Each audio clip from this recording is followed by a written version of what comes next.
Hey everyone, it's Maddie. Welcome back to my channel, and the clips you are going to see in today's video is how I restart my G6 sensors. But before I delve into the actual process, I want to explain a couple things to you guys as far as benefits, risks, and maybe delve into a little bit why I restart my sensors. So first of all, what does it mean to restart a G6 sensor? Well, it means that you're going to get more life out of your actual sensor.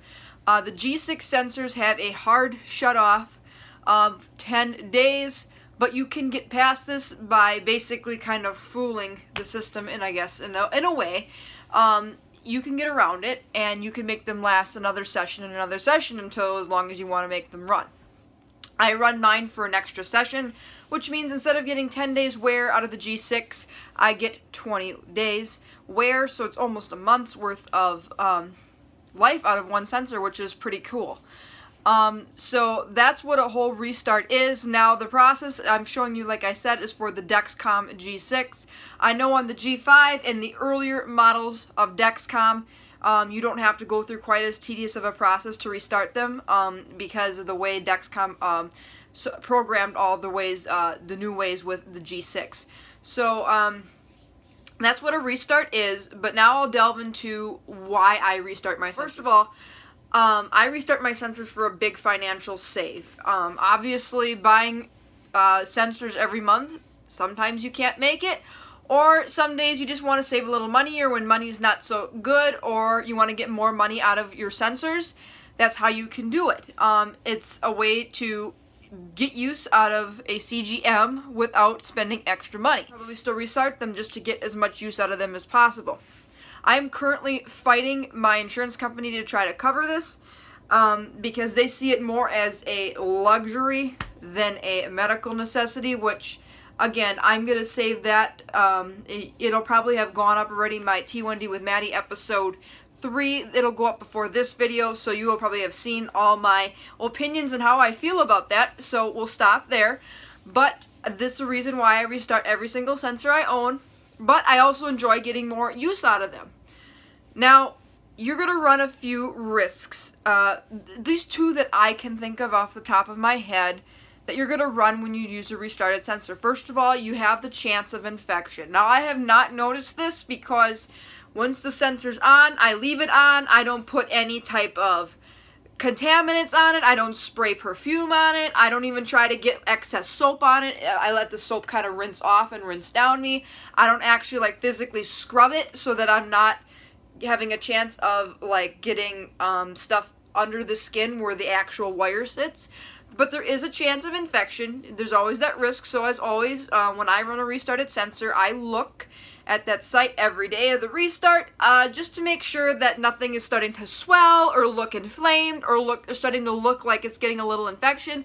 And if that's the case, I'd peel it off and start a new one. Like I said, some days you're going to run with restarted sensors and you're only going to get 17 or 18 days out of them. That's happened to me a few times, but to me 17 or 18 days is better than the usual 10. Even if I only got 11 and a half days, I would still be satisfied with that. So there is a way to lengthen that time, but I would say for 90% of the sensors I restart, I am able to get a full 20 days wear out of them. And the other risk you run is potential inaccuracies. Now, I'm going to explain this more as I go forward to how I feel about the Dexcom G6, but I still use a few finger sticks every day in conjunction with the CGM to manage my blood glucose levels and to manage my type 1 diabetes. So you do run a risk that it could possibly get more and more inaccurate as possibly you get a little bit of a scar tissue built up there, or the wire has a hard time reading different things, but I personally have not noticed this as much. If anything, it starts getting more inaccurate at right when you reset it, and then maybe at the 9th or 10th day, which would be day 19 or 20, it might start getting a little wonky, kind of like you would with an original G6. For those of you that are on the G6 know what I'm talking about. When you get to day kind of like 9.5, day 10, it might start acting a little funny. So that's a normal thing because you're used to that with session 1. You're usually going to experience the same type of setup in session 2 per se. So you do have a possibility of inaccuracies. So that's why I recommend to you to maybe if you feel like you can't trust it fully, but you still want to get more accuracy and get a very general picture of what's going on with your blood sugars and get more use out of your monitor or your CGM, I encourage you to use finger sticks a little bit more when you do a restart. I still do the same amount, 3 to 4 finger sticks a day. It's not really that big of a deal to me. But for those of you that like to fully rely on your CGMs for your blood glucose readings, I personally don't. That's what I feel.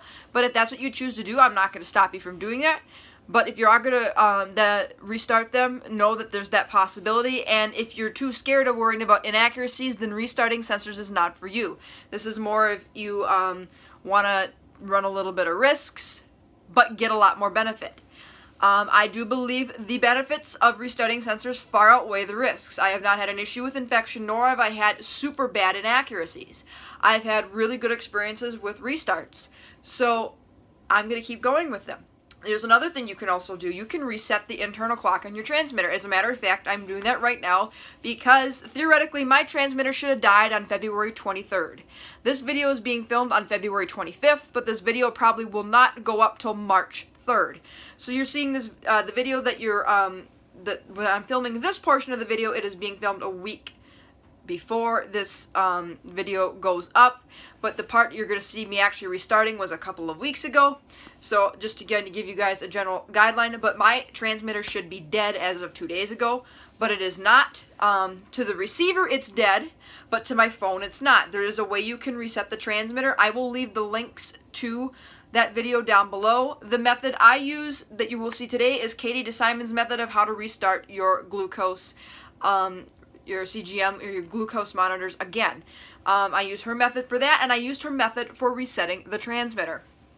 Basically, when you reset a transmitter, you're basically resetting that internal clock, and you're going to be able to get at least another 1 to 3 months use out of it. A transmitter, theoretically speaking, for the G6 should last 3 months.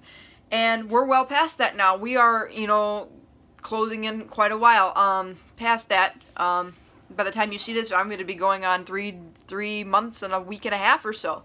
So I'm going to keep running with it until the transmitter literally dies on me.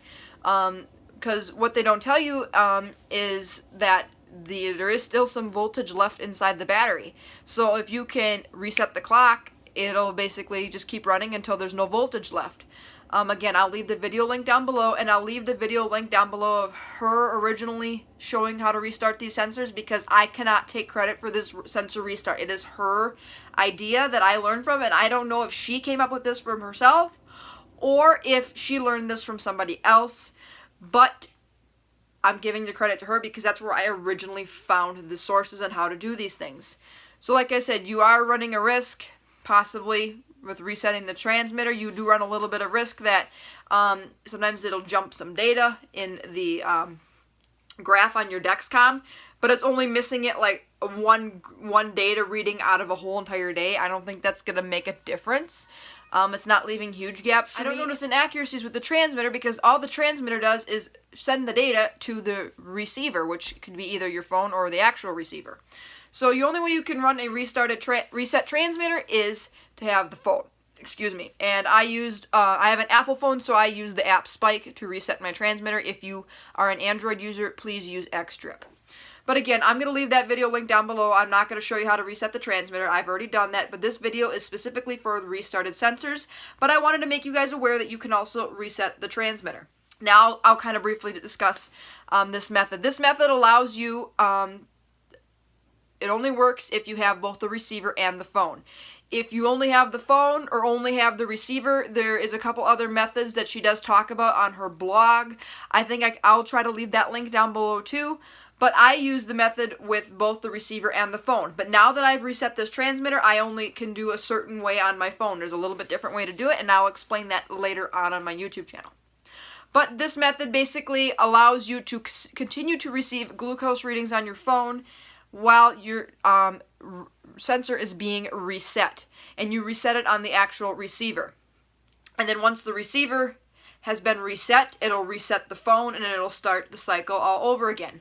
But the key with this method is you have to start the restart at least, I'd say, 2.5 to 3 hours before the sensor is going to expire to allow time for that 2-hour restart to kind of reset itself and that you're not overlapping things. The method I will have to use from now on until I get a reset or a brand new transmitter, you can wait till it expires. But this method you got to be proactive at. I'll probably explain that a couple times in the clip here. But I like that you're able to get continuous glucose readings, and along with getting more use out of your CGM. So I think I've rattled on enough about the risks, benefits, etc., that go along with resetting sensors. I am not a professional. I am not trying to dissuade you or persuade you to reset your sensors. You are doing it at your own risk. I am not responsible. I'm not at fault for anything that happens to your sensors or your transmitters, okay? I'm just delving into this to maybe open this up and see if nobody else have seen her videos or haven't really clearly thought about it, but you've seen my videos, that you're aware of this and this is an option for you if things get tight or you want to get more use out of your CGM. So anyways, with that being said, we'll jump into the video and the restart. Hearing a voiceover for the main part. I am going to be restarting my Dexcom G6 sensor. It is located on my arm. The method I use is Katie DiSimone's method. I'll leave a link to her video down below. But right now, the first thing I'm waiting for is a new glucose reading on here. And once I get a brand new glucose reading, then I can begin the restart process. Once I get a brand new glucose reading, I have 5 minutes. It just gave me the new glucose reading. I have 5 minutes to restart. So I'm going to go ahead and begin the restart. Okay, so this only works if you have the receiver and the app on your phone. So what I'm going to do is stop it on my receiver. You're going to go into your receiver. You're going to go down, not to sounds. You're going to go down to stop sensor, and it is going to say, are you sure you want to stop? It cannot be restarted. A new sensor is required. Hit yes. It's going to stop the sensor only on the receiver. So that's the key. So now I'm going to go ahead and hit new sensor. I'm going to unlock the receiver. Now you can use the code or no code. It doesn't make a difference. If you started with a code or didn't start with a code, it doesn't make a difference. So I'm going to enter code and only enter the code that you inserted. So be sure to save your code from the previous time. And my code was 931.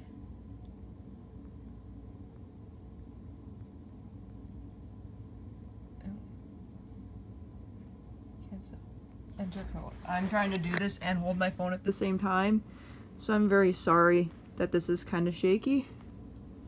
Okay, I'm gonna try this again. 9 3 1 1 9311. Is this correct? Yes.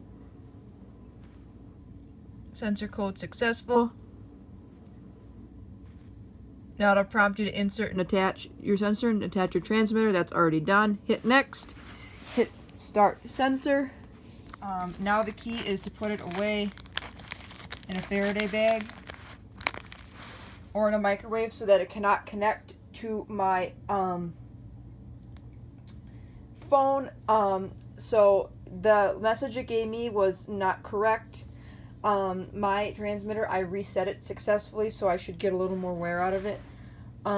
So it's reset on my phone. So once this is done with the restart, until I get a brand new transmitter, I will have to use a different method to restart, which is a little bit easier, I think. But the benefit of this is it allows me to still continue to get readings on my phone. Now what I'm going to do is set a timer for 2 hours and 10 minutes, and at that point, I'm going to pull this out of the Faraday bag, and it'll have no signal, and then I will reconnect together, and it will finish the warm-up and reset the sensor. So I'm going to come back to you guys in 2 hours and 10 minutes, and we will go from there. Very important that you do not come in contact with the receiver at this time. Put it in a Faraday bag so it cannot get Bluetooth signals or connect to the transmitter. And the next main thing that you have to do is make sure that, like I said, you either, if you can use a Faraday bag, great.